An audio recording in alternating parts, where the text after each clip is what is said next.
मंडळी सस्नेह, जय ज्योती, जय भीम, जय शाहू, जय जिजाऊ.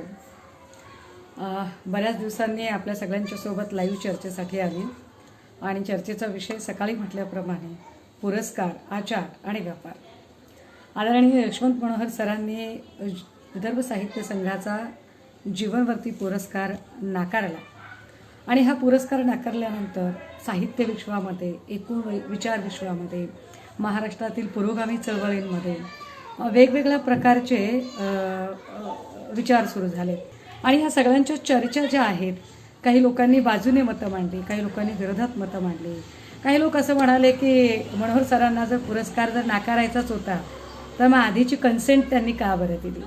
किंवा काही लोकांनी असं म्हटलं की हा पुरस्कार त्यांनी नाकारला, एका अर्थाने चांगलं केलं, कारण सरस्वतीची प्रतिमा जर तिथे ठेवली जात असेल तर कुठल्याही फुले शाहू आंबेडकरी चळवळ मानणाऱ्या माणसांनी त्या पुरस्काराला जाऊ नये. मुळात पुरस्कार काय आहेत हे जरा एकदा समजून घेऊया आणि पुढे ती भूमिका आपण समजून घेऊया की हे पुरस्कार नेमके काय पद्धतीने दिले जातात आणि कशासाठी असतात.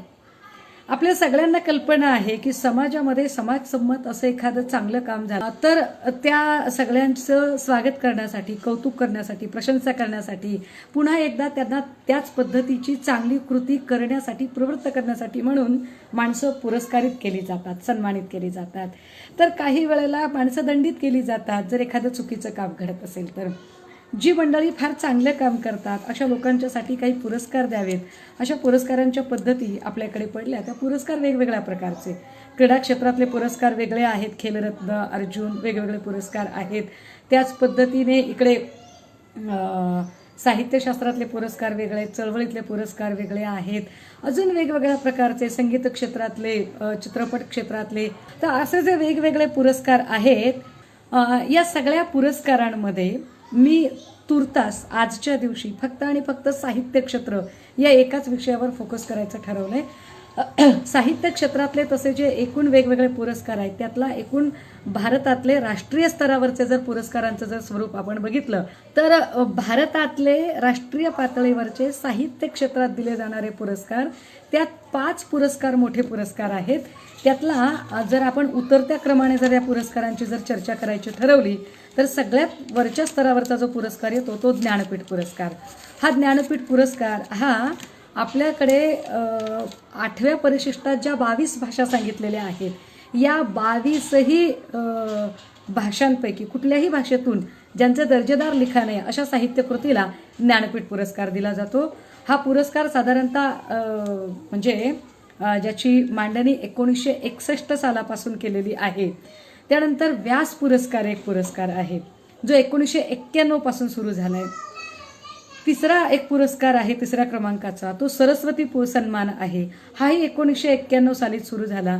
आणि चौथा सन्मान बिहारी अवॉर्ड्स नावाचा सन्मान आहे, तोही 1991 साली सुरुवात झाला. आणि त्यानंतर मूर्तीदेवी अवॉर्ड जो 1983 साली सुरू झाला आणि साहित्य अकादमी जो 1954 साली सुरू झाला. मंडळी, यातले 3 पुरस्कार जरा नीट समजून घ्या.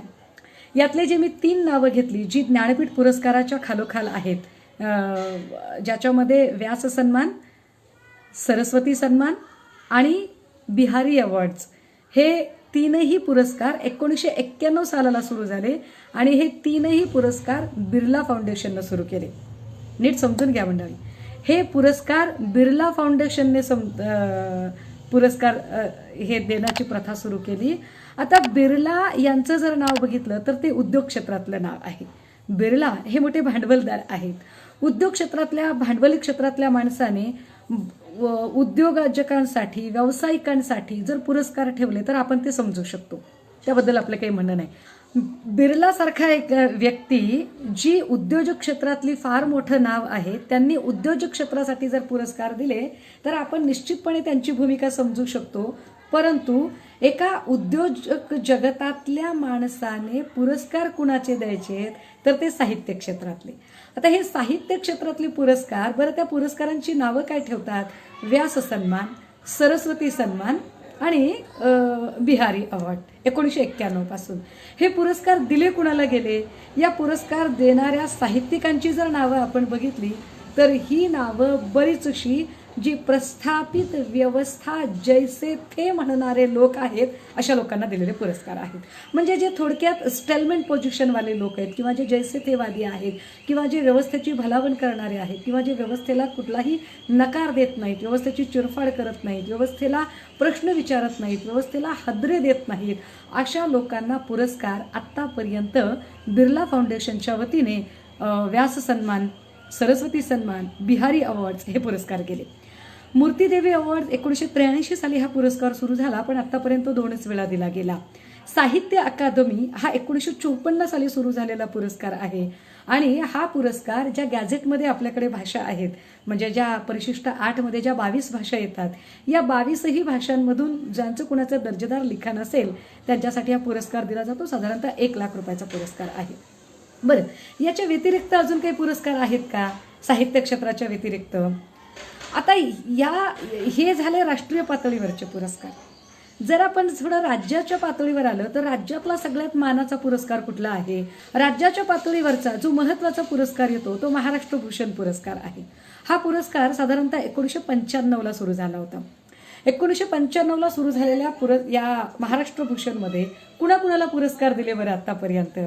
तर या पुरस्कारांमध्ये महाराष्ट्र भूषण पुरस्कार हे जे 1995 पासून दिले गेले, यामध्ये आत्तापर्यंत 95 म्हणजे 96 सालाला पु ल देशपांडे, 97ला लता मंगेशकर, 98ला विजय भटकर, 99ला विजय भटकर, 2000 सालला सुनील गावस्कर, 2001ला सचिन तेंडुलकर किंवा 2002ला भीमसेन जोशी, 2003ला अभयभंग राणीबंग, 2004ला बाबा आमटे, 2005ला रघुनाथ माशेलकर, 2006ला रतन टाटा, 2008ला जो पुरस्कार दिला गेला 7ला तो राधाकृष्ण विखे पाटील, 8ला नानासाहेब धर्माधिकारी, 2009ला सुलोचना लाटकर, 2010ला जयंत नारळीकर, 2011ला अनिल काकोडकर आणि 2015ला बाबासाहेब पुरंदरे. आता ही जी मी पुरस्कारांची यादी वाचली, या यादीमध्ये एकही नाव फुले शाहू आंबेडकरी चळवळीतील नाही. एकही नाव फुले शाहू आंबेडकरी चळवळीतील नाही. महाराष्ट्र भूषण 1995 पासून आतापर्यंत ज्यांना दिले त्यामध्ये अजिबात चळवळीतलं नाव येत नाही. जी नावं येतात त्यातली नावं जर बघितली तर देशपांडे, मंगेशकर, भटकर, गावस्कर, तेंडुलकर, जोशी, बंग, आमटे, माशेलकर, टाटा, सोबतच काय पाटील, धर्माधिकारी, पाडगावकर, लाटकर, नारळीकर, काकोडकर, पुरणकर, हे कर ते कर, असं कर तसं कर, कमाल आहे. यातला एकही महाराष्ट्र भूषणचा पुरस्कार हा प्रोग्रेसिव्ह मुवमेंटमध्ये असणाऱ्या माणसाला, फुले शाहू आंबेडकरी चळवळीत काम करणाऱ्या माणसाला तो पुरस्कार आजतागायत मिळाला नाही. मजेची गोष्ट ही आहे की साहित्य क्षेत्रातले जे नामवंत पुरस्कार आहेत, या नामवंत पुरस्कारांमधला पुरस्कार जो आहे तो अजिबात नामदेव ढसाळ साहेबांना सुद्धा मिळाला नाही. हे फार विशेष आहे बरं का. हे फारच विशेष आहे. म्हणजे पुरस्कार काय दिले जातात आणि कशा पद्धतीने दिले जातात हे जर आपल्याला समजून घ्यायचं असेल, म्हणजे नामदेव ढसाळ साहेबांना जे पुरस्कार दिले गेले, महाराष्ट्र राज्य सरकारचा गोलपीठासाठी 1972ला एक पुरस्कार त्यांना दिला होता, परंतु ढसाळ साहेबांना त्यांच्या हयातीत किंवा मरणोपर्यंतही त्यांना महाराष्ट्र भूषण पुरस्कार अजिबात मिळाला नाही. हे किती विशेष आहे की या माणसाला साहित्य अकादमीचा पुरस्कार मिळू नये. म्हणजे नामदेव ढसाळांनाही हे पुरस्कार मिळत नाही. मग पुरस्कार मिळतात कोणाला? तर जे लोक व्यवस्थेची भलावण करतात अशा लोकांना पुरस्कार मिळतात. काल कोणीतरी एका पोस्टमध्ये लिहिलं की यशवंत मनोहर सरांना साहित्य संमेलनाचे अध्यक्षपद मिळायला हवे. मला नाही वाटत की साहित्य परिषदेला अशी माणसं परवडतील. कारण एकदा आपण बघितलंय की आनंद यादवांना साहित्य संमेलनाचं अध्यक्षपद दिल्यानंतर आनंद यादवांच्या विरोधात काय पद्धतीने धारकरी रस्त्यावर उतरले होते आणि साहित्य परिषद ही आनंद यादवांच्या पाठीशी अजिबात खंबीरपणे उभी राहिली नव्हती. तो त्रास दरवर्षी होत राहतो. जे कोणी व्यवस्थेच्या विरोधी भूमिका घेतात त्यांना मुख्य प्रवाहातले लोक स्वीकारत नाहीत, हा त्यातला मोठा सारांश आहे. जे जे लोक अशी भूमिका घेतात त्यांना ही व्यवस्था अजिबातच स्वीकारत नाही. मग व्यवस्था कुणाला स्वीकारते? व्यवस्था त्यांनाच स्वीकारते जे व्यवस्थेची हाजीजी करतात, जे व्यवस्थेला प्रश्न अजिबातच विचारत नाहीत, जे व्यवस्थेची भाटगिरी करण्यामध्ये स्वतःचं फार काय म्हणता येईल त्याला जीवनाची इतिकर्तव्यता समजतात. काही लोकांनी काल आक्षेप नोंदवताना असं सांगितलं, काही लोकांनी असं म्हटलं की जर मनोहर सरांना हा पुरस्कार स्वीकारायचाच नव्हता तर मग मनोहर सरांनी आधी सहमती का बरं दिली की मी कार्यक्रमाला उपस्थित राहील? मनोहर सरांनी ही सहमती दिली आणि त्यांनी स्पष्टपणे सांगितलं की तुमच्या कार्यक्रमामध्ये नेहमीप्रमाणे तुमच्या कार्यक्रमामध्ये इथे जे काही आहे ती सरस्वतीची प्रतिमा ठेवली जाते. ती प्रतिमा जर आपण ठेवत नसाल तर मी या कार्यक्रमाला येईल. पण त्यांनी ती प्रतिमा ठेवायचीच हे ठरवून घेतलं होतं. आम्ही ही प्रतिमा ठेवणारच या हट्टाला जेव्हा विदर्भ साहित्य संघ पेटला त्यावेळेला मात्र मनोहर सरांनी सांगितलं की मी या कार्यक्रमाला येऊ शकत नाही. यावर कुणीतरी साधू नावाच्या नागपूरच्या एक सोकॉल्ड लेखिका आहेत, त्या फेसबुकच्या एका पोस्टमध्ये असं लिहितात की मनोहर सर मंचावर जाऊन सुद्धा त्याला विरोध करू शकले असते. मनोहर सर मंचावर जाऊनही पुरस्कार स्वीकारूनही आपली भूमिका मांडू शकले असते असं ज्यांना वाटतं त्यांनी जरा समजून घ्यावं. एक अनुभव म्हणून सांगते. नांदेडला यशवंत कॉलेज आहे. यशवंत कॉलेजमध्ये आमचे खूप सारे स्नेही काम करतात, आजही काम करतात. यशवंत कॉलेजमध्ये मला एका व्याख्यानाचं निमंत्रण आलं. मला वाटतं त्यावेळेला साळुंखे सरांचे ज्येष्ठ चिरंजीव हे यशवंत कॉलेजमध्ये नोकरीला होते आणि मी व्याख्यानाला गेले. व्याख्यानाचा विषय फारच हलका फुलका ठेवला होता. कृष्णराव भिसे सरांकडून ते निमंत्रण होतं. कृष्णराव भिसे सरांचे आता शाळा कॉलेज आखाडा बाळापूरला आहेत, ते स्वतः संस्थाचालक आहेत. मी ही सगळी नावं घेऊन बोलते कारण मला थातूर मातूर बोलता येत नाही. तर कृष्णराव भिसे सरांनी बोलावलं आणि भिसे सर म्हणाले की वादग्रस्त न ठरणारा विषय मला तुला द्यायचा आहे, बोलवायचंय, तू आमची विद्यार्थिनी आहेस पण वादग्रस्त न ठरणारा विषय. आता वादग्रस्त कुठला विषय ठरू शकत नाही. तर त्यांना असं वाटलं की युवकांपुढील आव्हाने हा विषय फार साधा सोपा आहे, याच्यात काहीही वादग्रस्त असू शकत नाही, तर या विषयावर सुषमाने बोललं पाहिजे आणि ती बोलू शकेल. आणि मी त्या कार्यक्रमाला गेले. यशवंत कॉलेजमध्ये ज्या कार्यक्रमाला मी गेले आणि विद्यार्थी सगळे कार्यक्रमाला ऐकायला बसलेले आहेत. जवळपास 300-350 विद्यार्थी कॉलेजचे बसलेले आहेत. खूप सारे प्राध्यापक आहेत, प्राचार्य आहेत आणि कार्यक्रमाचं उद्घाटन करायचे. व्याख्यानमालेची उद्घाटन करत असताना उद्घाटनासाठी प्रतिमा कुणाची ठेवावी? सोकॉल्ड यशवंत कॉलेजने प्रतिमा ठेवली होती ती सत्यसाई बाबांची. सत्यसाई बाबा ते असं खूप छान हेअरकट आहे त्यांचा, असे मस्त घुंगराले बालवाले. आता हे जे काही सत्यसाई महाराज आहेत यांच्या फोटोच्या पुढचा तो जो दिवा आहे तो प्रज्वलित करायचा, पुष्प वाहायचे, अभिवादन करायचं आणि व्याख्यानाला सुरुवात करायची. प्रमुख पाहुण्याच्या हस्ते सगळं करायचं, प्रमुख वक्त्यांच्या हस्ते. म्हणजे थोडक्यात मी पुष्प वाहायचे आहेत, मी सत्यसाईंना तो दिवा प्रज्वलित करायचा, त्यांच्या मी असं अभिवादन करायचं, झुकायचं सत्यसाईंच्या तस्वीरीसमोर आणि माझ्या व्याख्यानाला सुरुवात करायची. साहजिकच हे काही माझ्या पिंडाला मानवणारं नव्हतं आणि मी काही ते तुमचं काय चालायचं ते चालू द्या बुवा, मला याच्यात काही फार रस नाही, कारण हा आयत्या वेळेला जे घडलं ते काही मी टाळूच शकत नव्हते. तर ठीक आहे, तुम्हाला करायचं आहे ते स्वागत तर तुम्ही करून घ्या, मला काय त्यात काही पडायचं नाही आहे, तुम्हाला तुमच्या पद्धतीने जे करायचं आहे ते काय. त्यांनी सत्यसाईच्या फोटोचं ते अभिवादन वगैरे सगळं केलं. मी व्याख्यानाला उभी राहिले आणि माझं पहिलं वाक्य होतं की यशवंत कॉलेजमधल्या सगळ्या विद्यार्थ्यांच्या समोर युवकांच्या पुढील आव्हाने मांडत असताना मला पहिलं आव्हान तुम्हाला सांगावंसं वाटते की खरंच जर तुम्ही आव्हाने पेलण्यासाठी सशक्त झाला असाल, समर्थ झाला असाल तर आपल्याला भारत महासत्ता होण्याच्या त्या मार्गातले काही अडथळे दूर करण्याचा पहिला अडथळा म्हणजे या हॉलमधला सत्यसाई महाराजांचा फोटो किती मिनिटाच्या आत हॉलच्या बाहेर जाईल हे आपल्याला एकदा ठरवून घ्यावं लागेल, म्हणजे हे आव्हान तुम्ही पेलू शकाल. हाईट किस्सा असा की यानंतर प्रचंड खळबळ सुरू झाली. जे लोक ट्रस्टींमधले काही लोक ऐकायला आलेले होते ते लोक तात्काळ एक एक करून काही ना काही निमित्त काढून हॉलच्या बाहेर सटकायला सुरू झाले. प्राचार्यही हॉलच्या बाहेर निघून गेले. काही प्राध्यापकही हळूहळू चुळबुळ करत गेले. जे लोक म्हणतात ना की मनोहर सरांनी त्या मंचावर जायचं होतं आणि जाऊन भूमिका मांडायची होती, मी अनुभवाने आपल्याला सांगू शकेल की माझा अनुभव असा आहे की मी मंचावर जाऊन जेव्हा ही भूमिका तिथे मांडत होते त्यावेळेला मराठा सेवा संघाचे जे ज्येष्ठ विचारवंत आहेत आणि त्यांचे चिरंजीव जे माझ्या सोबत होते ते एकटे वगळता यशवंत कॉलेजचा एकही प्राध्यापक, आयोजक, कर्मचारी कुणीही माझ्यासोबत नव्हतं की ताई तुम्ही जेवण केले का, किंवा तुम्ही प्रवास कसा करणार आहात, तुम्ही कुठे उतरलेले आहात. म्हणजे त्यांच्या ती गोष्ट इतकी जिव्हारी लागलेली होती की ते बिचारे कुणीही बोलायला तयार नव्हते. किती दबलेली माणसं असतात, किती पिचलेली माणसं असतात.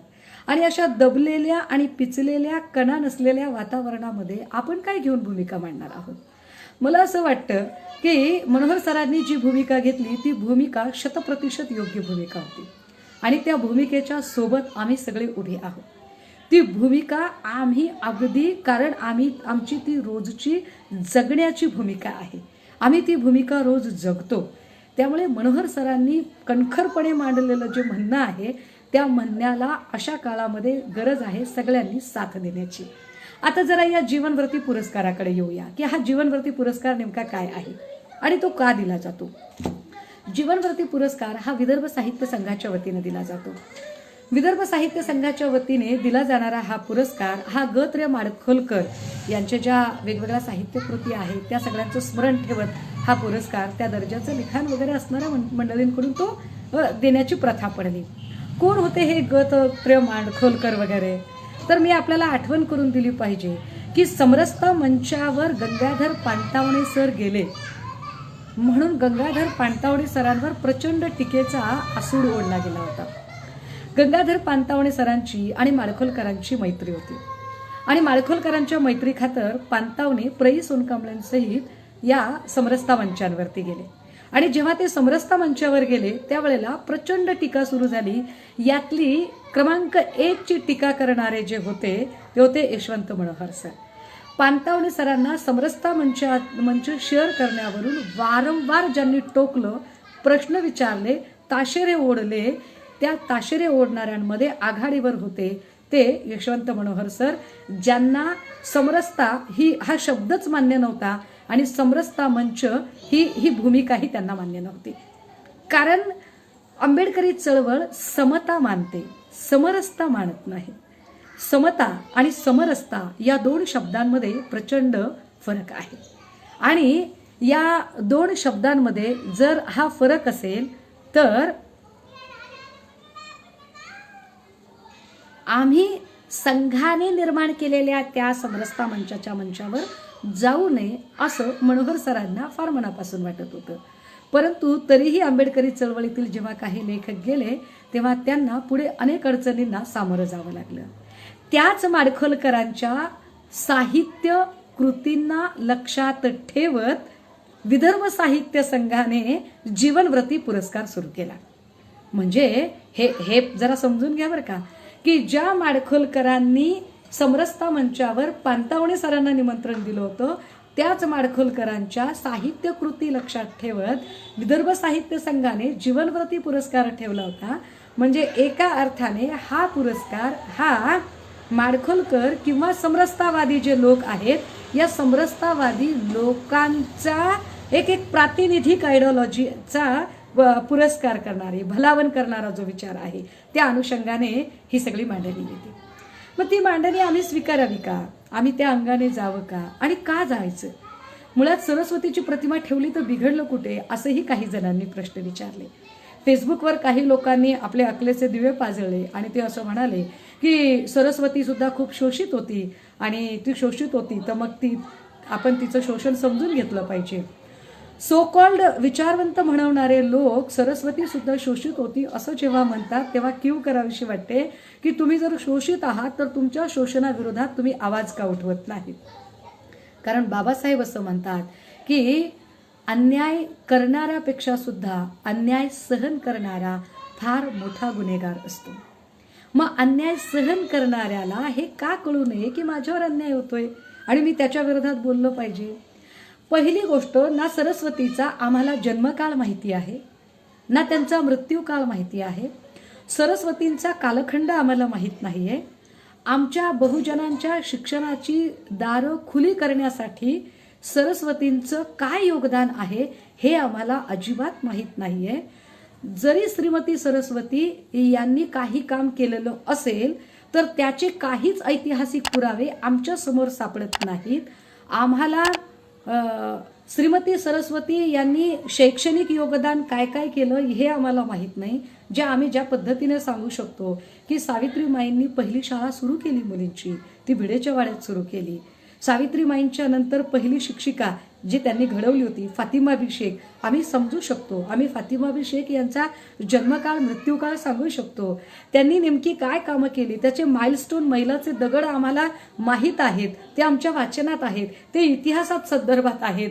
पण असे कुठलेही ऐतिहासिक संदर्भ आम्हाला त्यांच्या बाबतीत सापडतच नाहीत. तर आम्ही ते का मान्य करावे? जी प्रतीकं आमच्या जीवन व्यवहाराशी निगडीतच नाहीयेत ती प्रतीकं आम्ही का मान्य करायची आणि कशासाठी? का? आम्हाला त्या प्रतीकांमधून आम्हाला काहीच उद्बोध होत नाही. जर साहित्य म्हणजे तुमचा जीवन व्यवहाराचं प्रतिबिंब असेल तर आमच्या जीवन व्यवहाराचं प्रतिबिंब ज्या साहित्यात पडतं तेच साहित्य आम्हाला आमचं साहित्य वाटेल ना. आम्हाला इतर या कुंदेंदू तुषार हार धरला, या शुभ्रव्रता व्रता, या विनेवर दंड मंडित करा, निश्चितपणे तुमची साहित्यकृती म्हणून फार छान आहे. पण यात आमचा जीवन व्यवहार कुठे आहे? यात आमच्या जगण्याची भूमिका कुठे आहे? आमचा जीवन व्यवहार आम्हाला त्यात दिसला पाहिजे. आमच्या जगण्याची भूमिका आम्हाला त्यात दिसली पाहिजे. आम्ही काहीच म्हणत नाही. म्हणजे ज्ञानेश्वर माऊली, तुकाराम महाराज किंवा संत नामदेव, संत चोखामेळा, हे सगळेच संत यांनी फार मोठमोठ्या साहित्यकृती तयार केल्या. त्यांच्या त्या साहित्यकृतीबद्दल म्हणजे त्या साहित्यकृतीबद्दल म्हणून आदरच आहे त्या सगळ्यांच्याबद्दल. परंतु जर एकदा म्हणजे रेड्यामुखी रेड्याने वेद गायले, रेड्यामुखी वेद गायले म्हणून जर तुम्ही जय जयकार करणार असाल तर आमच्या मनात हा प्रश्न निर्माण होतो की तुम्ही जनावरांना वेद गायला शिकवता आणि माणसांना साधा अक्षरज्ञान देत नाही. मग जे लोक जनावरांना शिकवू शकतात पण माणसांना शिकवू शकत नाहीत त्या माणसांना आम्ही का बरं मानायचं? आणि ती माणसं आमची प्रतीकं कशी होऊ शकतील? मग ते सांगतात की त्यांनी भिंत चालवली होती. एक भिंत चालवल्याने जर ते तुमच्या आदरास पात्र ठरत असतील तर माझे वडील वारल्यापासून गेली 15 वर्ष माझी आई 4 भिंतींचं अख्खं घर चालवते. ती माझ्यासाठी फार महत्वाची, ती माझ्या जीवन व्यवहारात आहे, ती आमच्या जीवन व्यवहारात उतरते. आम्हाला सांगता येऊ शकतं की आमच्या जगण्यामध्ये, आमच्या जडणघडणीमध्ये त्याचं काय महत्त्व आहे ते आम्ही सांगू शकतो. ज्या गोष्टी आम्हाला माहीत नाहीत, आमच्या जाणीवेत नेणीवेत नाही आहेत, ज्या गोष्टी आम्ही कुठेच अनुभवलेल्या नाही आहेत. कारण बुद्ध सांगतात एही पस्सिको, या पहा, खात्री करा. तुम्हाला जी जी गोष्ट वाटते ती गोष्ट आधी एकदा अनुभवून घ्या, त्याची खात्री करून घ्या, मग ती मान्य करा. मी सांगते म्हणून मान्य करायचा हा विषयच नाहीये. परंतु ती गोष्ट तुम्हाला तरी माहिती आहे का? तुम्ही तरी ती मान्य करू शकाल का? कुणीही आम्हाला सांगावं. म्हणजे आम्ही जसं सांगू शकतो की डीएड बीएड कॉलेजची संकल्पना जरी आज आली असली तरी शिक्षक हा प्रशिक्षित असला पाहिजे. हे म्हणजे डीएड कॉलेजमध्ये शिक्षक प्रशिक्षित करण्याची जी मोहीम चालवली जाते तर शिक्षकाला प्रशिक्षण दिले पाहिजे. हा पहिला विचार हंटर कमिशनच्या समोर साक्ष देताना क्रांतिबा ज्योतिराव फुलेंनी मांडला. हे आम्ही ठामपणे सांगू शकतो. तसे पुरावे आहेत, तसे संदर्भ आहेत. असे संदर्भ श्रीमती सरस्वती यांच्याबद्दल आम्हाला मिळू शकतील का? जर ते मिळणार असतील तर निश्चितपणे आम्ही आपल्यासोबत आहोत. आम्ही आपल्या भूमिकेचा आदर सुद्धा करू. मंडळी, यावरून एक गोष्ट लक्षात येते का? प्रश्न फक्त सरस्वती यांची प्रतिमा नाकारण्याचा नाहीये. प्रश्न इथला सांस्कृतिक संघर्षाची पाळंमुळं किती खोलवर रुजलेली आहेत याचाही आहे. कारण मी जसं अगदी सुरुवातीला म्हटलं की जे एकूण पुरस्कार जर बघितले तर महाराष्ट्र भूषण सारख्या पुरस्कारामध्ये जी काही नावं येतात यामध्ये एकाही फुले आंबेडकरी चळवळीतल्या साहित्यिकाचं नाव येत नाही. हे किती विशेष आहे. म्हणजे याच्यात महाराष्ट्र भूषणमध्ये यांना अण्णाभाऊ साठे घ्यावेसे वाटत नाहीत, यांना राजा ढाले घ्यावेसे वाटत नाहीत, केशव मेश्राम यात येत नाहीत, यात कुठलाही म्हणजे नामदेव ढसाळ येत नाहीत, यशवंत मनोहर कुणी येत नाही. यातली जी माणसं येतात म्हणजे ज्यांनी महाराष्ट्र घडवला, मग महाराष्ट्र घडवण्यामध्ये जे प्रवाहाच्या बाहेरचे लोक आहेत त्यांचं योगदानच नाही आहे का? म्हणजे जे मुख्य प्रवाहासोबत संघर्ष करत करत स्वतःची ओळख निर्माण करू पाहतात अशा लोकांची भूमिकाच महत्त्वाची नसेल का बरं? आणि अशा लोकांना याच्याशी काही म्हणजे घेणं देणंच नसेल का बरं? काय काय विषय काय असेल नेमका? तर मग आमच्या असं लक्षात येतं की आमच्या जगण्याशी संबंधित गोष्टी म्हणजे महाराष्ट्र भूषण पुरस्कारातली जर एकूण नावं, यातली काही नावं सोडून देऊ, पण मी एक 2-3 नावांवरती मला फार विशेष वाटलं की अभय बंग, राणी बंग, बाबा आमटे आणि राधाकृष्ण विखे पाटील या 3 लोकांनाही महाराष्ट्र भूषण दिलेला आहे. महाराष्ट्र भूषण पुरस्कार हा महाराष्ट्रातला सर्वोच्च नागरी सन्मान समजला जातो. जसा भारतातला सर्वोच्च नागरी सन्मान भारतरत्न आहे, तसा महाराष्ट्रातला सर्वोच्च नागरी सन्मान हा महाराष्ट्र भूषण आहे. पुरस्कार देताना जे महत्त्वाचं जे सांगितलं जातं की अशी एखादी व्यक्ती की ज्या व्यक्तीच्या कर्तृत्वामुळे, ज्या व्यक्तीच्या कार्यकर्तृत्वामुळे एखाद्या माणसाला म्हणजे फक्त महाराष्ट्र नाही तर महाराष्ट्राच्या बाहेर भारतभर आणि भारताच्या बाहेरही लोक ओळखले जातात, अशी एखादी व्यक्ती की ज्यामुळे महाराष्ट्राचा नावलौकिक फार मोठा होतोय, अशा व्यक्तीचा या पुरस्कारासाठी विचार केला जावा असं सांगितलं जाते. जर हा निकष आम्ही लावला आणि त्यासाठी ते एक छदामही स्वीकारत नाही, तर यामध्ये बाबा आमटे, अभय बंग किंवा राधाकृष्ण विखे पाटील ही नावं बसतात का?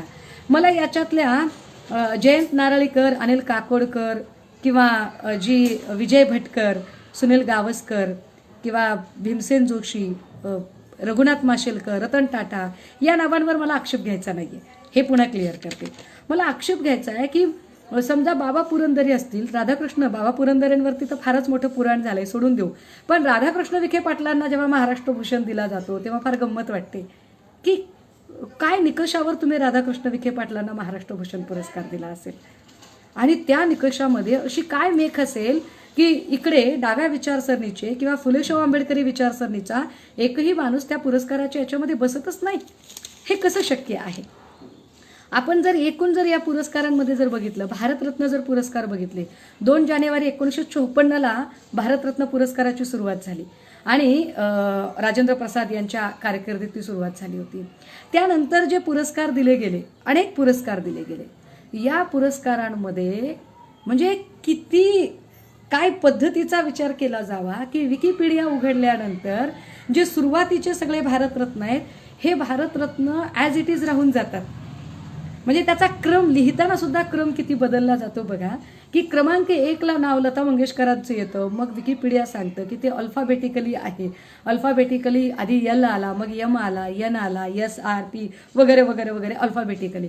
पण अल्फाबेटिकली डॉक्टर बाबासाहेब आंबेडकर हे नाव वर जातं, विकिपीडियामध्ये सुद्धा ते नाव वरच्या बाजूला दिसत नाही. काय काय पद्धतीने लोक विचार करतात, काय काय पद्धतीने लोक मांडणी करतात आणि ही मांडणी करण्याची पद्धत काय आहे त्यांची. बरं, 48 लोकांना आत्तापर्यंत भारतरत्न दिला गेला. या 48 लोकांना ज्यांना भारतरत्न दिला त्यातले एक बाबासाहेब वगळता, कारण बाबासाहेबांना देणं ही मजबुरी होती इथल्या भारतीय राजकीय व्यवस्थेच्या लोकांची. बाबासाहेबांना भारतरत्न देऊन हे बाबासाहेबांवर आणि चळवळीवर उपकार करत नाही. बाबासाहेबांना भारतरत्न देणं हे त्यांना क्रमप्राप्त होतं, पण त्यानंतर ज्या ज्या लोकांना भारतरत्न दिले गेले, अगदी अलीकडच्या काळापर्यंत ज्यांना ज्यांना भारतरत्न दिले गेले, त्या तोडीमध्ये यांना म्हणजे अगदी मरणोपरांत सुद्धा काही जणांना भारतरत्न दिले गेले. अटल बिहारी वाजपेयींपासून तर कित्येक अशी नावं आली. या 5 वर्षातली नावं जर भारतरत्न पुरस्काराची घेतली तर त्या पुरस्कारांमध्ये 80% जास्त नावं ही राष्ट्रीय स्वयंसेवक संघाच्या पूर्णवेळ कार्यकर्त्यांची नावं आहेत. मी फार जबाबदारीनं ही सगळी नावं घेते. म्हणजे यामध्ये यांना मरणोपरांत सुद्धा क्रांतिबा ज्योतिबा फुले यांना भारतरत्न पुरस्कार दिला पाहिजे असं अजिबात वाटत नाही. हे सगळे सरस्वतीला मानणारेच लोक ना, सारस्वताचे लोक, सारस्वताच्या दरबारातले लोक, मा शारदेच्या दरबारातले लोक. या लोकांना अजिबात वाटत नाही की व्यवस्थेला प्रश्न विचारणाऱ्या लोकांना आपण सामावून घेतलं पाहिजे, कारण जे व्यवस्थेची भलावण करतात व्यवस्था त्यांना पुरस्कृत करते आणि जे व्यवस्थेची चिरफाड करतात व्यवस्था त्यांना बहिष्कृत ठरवते. त्या बहिष्कृत ठरण्याचे बळी इथे आत्तापर्यंत अनेक जण गेले आहेत आणि ही जी सगळी व्यवस्था आहे जी या लोकांना बहिष्कृत ठरवते, हे सगळी व्यवस्था, या व्यवस्थेची जी अनेक प्रतीकं आहेत त्या प्रतीकांमधलं एक प्रतीक हे सरस्वती आहे. फक्त एका फोटोला नाकारले इथपर्यंत विषय संपत नाही, तर ज्या प्रतीकांना तुम्ही जोजवता, गोंजारता, अंगाखांद्यावर खेळवता, डोक्यावर घेऊन मिरवता, त्याच प्रतीकांचा आधार घेत तुमची विचारधारा पसरवता, त्या विचारधारेने प्रवाहाच्या बाहेरचे, गावकुसाच्या बाहेरचे जे अनेक असंख्य हिरे होते, रत्न होते, ते सामावूनच घेतले नाही. जर तुम्ही माणसं सामावून घेतली नाही अजूनही प्रवाहाच्या बाहेरची, तर आम्ही तुमच्या प्रवाहातली प्रतीकं का सामावून घ्यायची, हा साधा प्रश्न आहे. आणि म्हणून मनोहर सरांनी घेतलेली भूमिका ही अत्यंत रास्त भूमिका आहे. ही भूमिका घेताना मनोहर सरांनी जे मनोहर सरांचं पत्र वाचलं नसेल, त्यांच्यासाठी जरा पत्र वाचून दाखवायचा प्रयत्न करते की मनोहर सरांनी नेमकं काय पत्रामध्ये काय लिहिलंय हा पुरस्कार नाकारताना, किंवा मनोहर सरांना आत्तापर्यंत जे एकूण पुरस्कार मिळाले होते त्यात मनोहर सर आहेत नेमके कोण. मनोहर सर आत्तापर्यंत म्हणजे 1965 साली BA ऑनर्स झालेला माणूस, डॉक्टर बाबासाहेब आंबेडकर विद्यापीठातून MA ला प्रथम श्रेणीमध्ये आलेले, 84ला नागपूर विद्यापीठातून ज्यांची PhD झाली आहे, ज्यांचं साहित्य इंग्रजी, हिंदी, उर्दू, गुजराती, बंगाली, कन्नड आणि अनेक भाषांमध्ये अनुवादित झालेलं आहे, आणि ज्यांनी अनेक पुस्तकं लिहिली, जसे डॉक्टर आंबेडकर एक शक्तिवेद, आंबेडकरांनी बौद्ध भिक्खू कसा असावा हे लिहिले, आंबेडकरवादी विद्रोही निबंध, आंबेडकर संस्कृती, आंबेडकरांचा बुद्ध कोणता, आंबेडकरांचा बुद्ध धम्म, आंबेडकरांनी मनुस्मृती का जाळली, आंबेडकरांनी विपश्यना का नाकारली, आंबेडकरी क्रांतीचा जाहीरनामा, समता सैनिक दल, आंबेडकरी चळवळीतील आंतरविरोध, आपल्या क्रांतीचे शिल्पकार फुले शाहू आंबेडकर, क्रांतिकारी पुनर्रचना, उजेडाची 12 भाषणे, अध्यापकांपुढील जळते प्रश्न. त्याच मनोहर सरांनी जे कविता संग्रह लिहिले त्यात अग्नीचा आदिवंत, उत्तान गुंफा, काव्याभिमायन, जीवन जीवनायन, तुरुंग तोडणाऱ्या उठावाची कविता, प्रत्यक्षायन, युगमुद्रा, युगांतर, स्वप्नसंहिता असे अनेक संग्रह यशवंत मनोहर सरांच्या नावावर आहेत. या यशवंत मनोहर सरांना मुख्य प्रवाहातल्या लोकांनी किती सामावून घेतलं, तर मग आमच्या असं लक्षात येतं की सरांनी लिहिलेलं ते पत्र फार महत्त्वाचं आहे, जे पत्र त्यांनी मनोहर म्हैसाळकरांना लिहिले. मनोहर म्हैसाळकर जे विदर्भ साहित्य संघाच्या या पुरस्कार सोहळ्याचे मुख्य आयोजक, ज्यांनी मनोहर सरांशी संपर्क केला होता, आणि मनोहर सरांनी त्यांना विनंती पत्र लिहिलं होतं की कृपया दरवर्षी तुम्ही सरस्वती प्रतिमा ठेवता, यावर्षी ही प्रतिमा नाही ठेवली तर चालेल का, ती प्रतिमा तुम्ही ठेवू नये असं आम्हाला वाटतं. आणि ती त्यांची विनंती नाकारली गेली. त्या मनोहर म्हैसाळकरांना जे पत्र लिहिलेलं आहे, ते पत्र जरा मी इथं वाचून दाखवलं पाहिजे. तुम्ही कार्यक्रमात, तुम्ही म्हणजे म्हैसाळकर आणि आयोजक, तुम्ही कार्यक्रमात सरस्वतीची प्रतिमा ठेवणारच असं कळलं. मराठी साहित्यातील माझी प्रखर इह बुद्धिवादी प्रतिमा लक्षात घेऊन, इह बुद्धिवादी, इहलोकी परलोकी, मला अगदी सर्वसामान्य माणसांना कळेल या भाषेत सांगण्याचा प्रयत्न करायचा आहे की नेमकं सरांचं म्हणणं तरी काय आहे. इह बुद्धिवादी की मला परलोकात काय घडतंय याच्याशी काही देणं घेणं नाहीये, ती कल्पना मला माहीत नाहीये. स्वर्ग आहे, नरक आहे, पाताळ आहे, भूलोक आहे, मग काय तिकडे पुनर्जन्म आहे, या सगळ्या ज्या तुमच्या पारलौकिक संकल्पना आहेत, या पारलौकिक संकल्पना माझ्या नाही आहेत. मनोहर सर सांगतायत की मी इहवादी मनुष्य आहे, म्हणजे जे माझ्या अवतीभोवती आहे, जे निसर्गात घडतं, जे मला दिसतं, मी अनुभवतो, मी ऐकू शकतो, समजू शकतो, लिहू शकतो, बोलू शकतो, वाचू शकतो, विचार करू शकतो, अशा अनुषंगाने इहवादी, त्या माझ्या बुद्धिमत्तेला प्रखर इहवादी प्रतिमा लक्षात घेऊन आपण अशा दुरुस्त्या कराल असं वाटलं होतं, पण ते झालं नाही. मनोहर सर सांगतायत की मला असं वाटत होतं की एकूण माझी जी इमेज आहे लोकांमधली की मी प्रखर इहवादी आहे, मी आंबेडकरवादी आहे, मी अजिबात कुठल्याही पारलौकिक संकल्पना मानणारा माणूस नाही, त्यामुळे तुम्ही अशा पारलौकिक संकल्पनांची प्रतीकं असणारी कुठलीही गोष्ट मंचावर ठेवणार नाहीत असं किमान वाटलं होतं, पण तुम्ही ते केलेलं नाहीये. पुढे मनोहर सर काय लिहित आहेत, म्हणून हा पुरस्कार नम्रपणे, यात कुठेही उद्धटपणा नाही की तुम्हाला तुमची भूमिका घ्यायची आहे का, तर तुम्ही तुमची भूमिका घ्या, हरकत नाही, तुमची भूमिका घेण्याला आमचा विरोध नाहीये, फक्त त्या भूमिकेत आम्ही नाही आहोत एवढंच समजा. तुमच्या कार्यक्रमाला आमच्या शुभेच्छा आहेत, म्हणजे हे विशेष आहे बरं का, धारकरी लोकांसारखं नाही आम्ही कार्यक्रम उधळून लावू, कसा होतो कार्यक्रम बघू, डरकाळी फोडली, ही भाषा नाहीये. ती अत्यंत बुद्धाच्या नम्रतेची विवेकाची भाषा आहे. आणि त्या विवेकशील भाषेमध्ये मनोहर सर सांगतात की म्हणून मी आपला पुरस्कार नम्रपणे नाकारत आहे, कारण आपण त्या दुरुस्त्या करत नाही आहात. स्त्रिया आणि शूद्रातिशूद्रांना शिक्षणबंदी आणि ज्ञानबंदी करणाऱ्या शोषण सत्ताकाची प्रतीकं मी पूर्णतः नाकारलीच आहेत. माझा सन्मान म्हणजे जिच्या अनन्यतेमुळे मी ओळखलो जातो त्या माझ्या जीवनदृष्टीचा सन्मान आहे. फारच महत्त्वाचा शब्द आहे हा, की ज्यांनी स्त्रिया आणि शूद्रातिशूद्रांना ज्ञानबंदी केली होती अशा शोषण सत्ताकांची प्रतीकं मी मान्य करू शकत नाही. कुणी कुणी प्रतीकं नाकारली बरं? आमच्या ज्ञानाची प्रतीकं, आमच्या ज्ञानाची कवाडं कुणी बंद केली? तर संत तुलसीदास सांगतात, ढोर गवार पशुशूद्र नारी सब ताडन की अधिकारी. मग तुलसीदासांचं पुढे रामायण येतं. मग रामायणामध्ये शंभुकाचा दाखला येतो. शंभुकाचा दाखला आम्हाला असं सांगतो की शंभुकाने ज्ञान देण्याचा प्रयत्न केला आणि शंभुकाचा वध केला, का तर ब्राह्मणाने रामाला सांगितले आणि मग शंभुकाचा वध झाला. मग शंभुक जर शूद्र असेल आणि त्याचा वध केला जातो ज्ञान घेण्यामुळे, आमच्या ज्ञान घेण्यावर बंदी आणणारी जी शोषण सत्ताकांची व्यवस्था आहे त्याची जी अनेक प्रतीकं आहेत त्यापैकी एक प्रतीक सरस्वती आहे. ते प्रतीक मी स्वीकारू शकत नाही. हे मनोहर सरांची भूमिका आहे. पुढे ते सांगतात की अशी प्रतीकं मी पूर्ण नाकारली आहेत. माझा सन्मान म्हणजे जिच्या अनन्यतेमुळे मी ओळखला जातो त्या माझ्या जीवनदृष्टीचा सन्मान.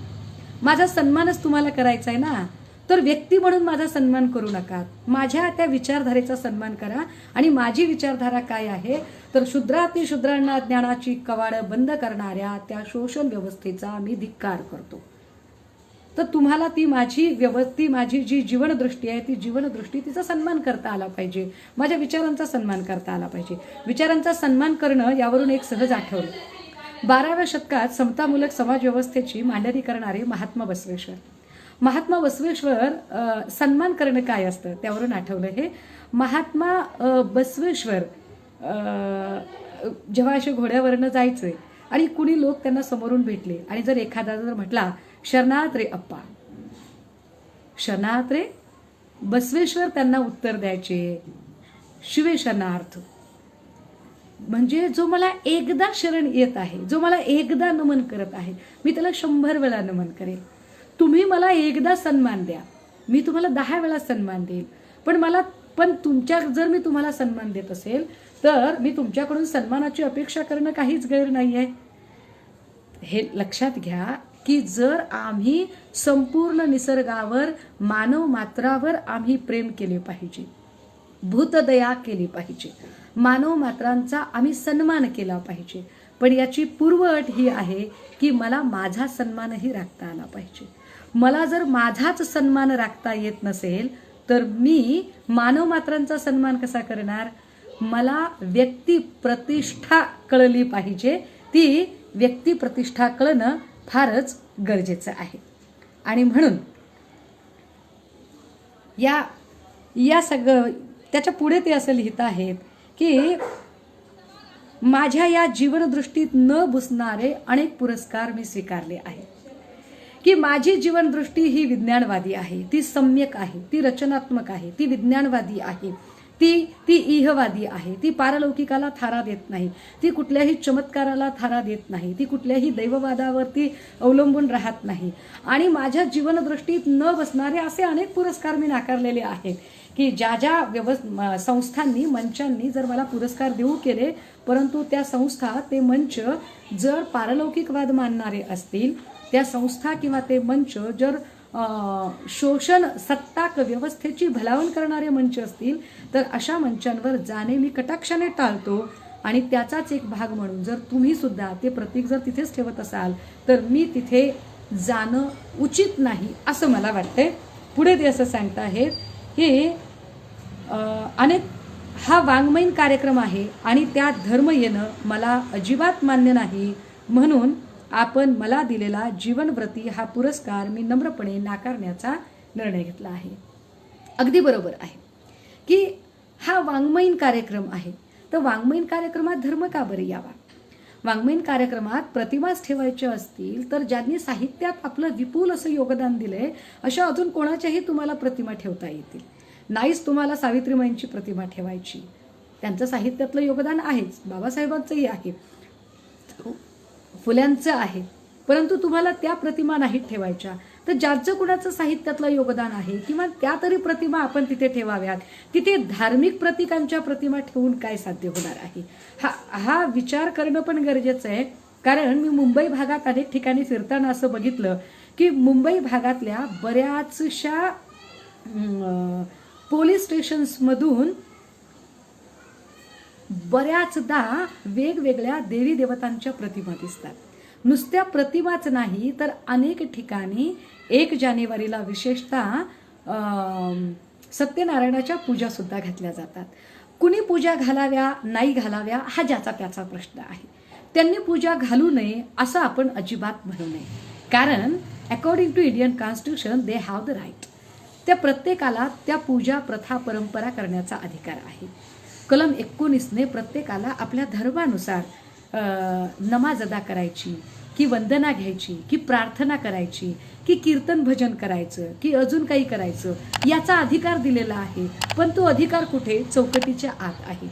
पोलीस स्टेशन ही राज्याची संस्था आहे आणि भारतातल्या घटनेने स्वीकारलेल्या धर्मनिरपेक्षतेची व्याख्या अशी आहे की राज्याचा स्वतःचा असा धर्म असणार नाही. म्हणजे काय की राज्य संस्थेच्या ज्या अशा वेगवेगळ्या ज्या काही कार्यालयं असतात या कार्यालयांमधून कुठलेही धार्मिक अभिनिवेश येणार नाहीत. परंतु मुंबई भागातल्या अनेक पोलीस स्टेशनमधून, म्हणजे खरं तर ते कॉस्मोपॉलिटन सिटी आहे तरी सुद्धा मुंबई भागातल्या अनेक पोलीस स्टेशनमधून सर्रासपणे आपल्याला हे सगळे सरस्वतीच्या प्रतिमा दिसतात, वेगवेगळ्या देवांच्या, आणि त्या सत्यनारायणाच्या पूजाही घातल्या जातात.